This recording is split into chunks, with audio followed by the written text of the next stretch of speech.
मन की धारणा कैसे होती है। दो सज्जनों में बड़ा प्रेम था और दोनों ही सज्जन बड़े प्रेमी थे। एक रहता था इस मोहल्ले में, दूसरा इस मोहल्ले में, और दोनों में खूब प्रेम था। अब प्रेम होते होते दोनों में अचानक झगड़ा हो गया। अचानक झगड़ा हो गया तो दोनों सत्संगी तो थे, लेकिन सत्संग को जानते थे, मानते नहीं थे।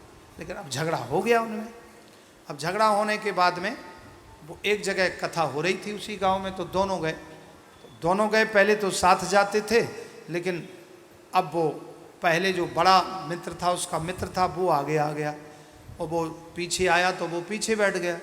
अब पीछे बैठा बैठा वो अपने किसी मित्र से बात कर रहा था, तो आगे जो मित्र बैठा था वो देख रहा उसको झांक करके, वो आगे बैठा था कथा में, तो वो कुछ अपने पर्सनल बात कर रहा होगा।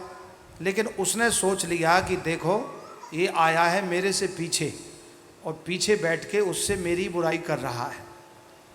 निश्चित देखो वैसे ही होंठ हिला रहा है, वैसे ही भौहें हिला रहा है, वैसे ही सिर हिला रहा है, और बार बार पीछे धीरे से झांक ले और फिर कथा की तरफ मुंह करके बैठे।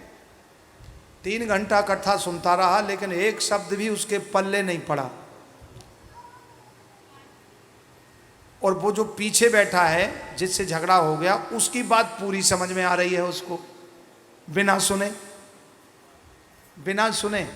और भागवत कथा जो कथावाचक थे वो माइक में और बड़े बड़े मिक्सर लगे हुए थे, हाँ ब्रांडेड, और ऐसी क्लियर आवाज आ रही थी, उसके पल्ले नहीं पड़ रही थी, उसको सुनाई नहीं दी। 3 घंटा बैठा रहा कथा में और सुनाई नहीं दिया, कुछ भी समझ में नहीं आया।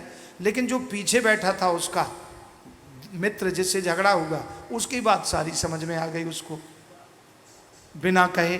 क्यों आ गई समझ में? क्योंकि उसका मन उसकी उस लड़ाई झगड़े में था, इसलिए झगड़े में पड़ा मन,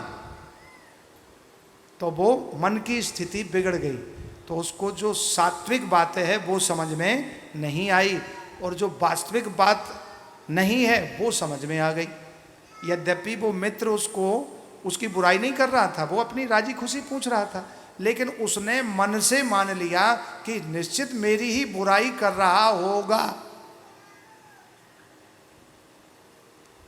गा गी गे का की, इसमें जो आए ना भविष्य में या भूत में, इनमें मत जाओ, प्रेजेंट में रहो।